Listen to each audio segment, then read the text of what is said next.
Okay,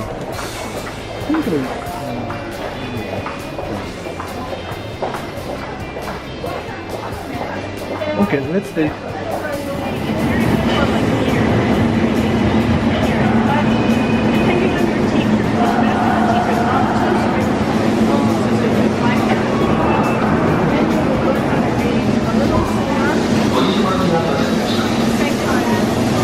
So here we are again. We're actually been looking forward to eating at this special ramen store right here.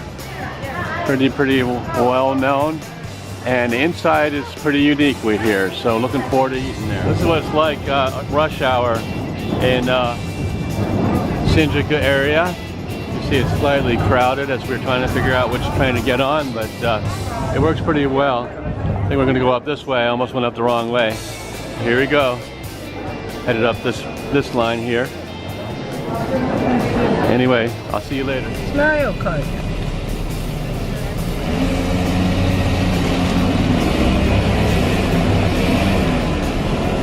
That's how it's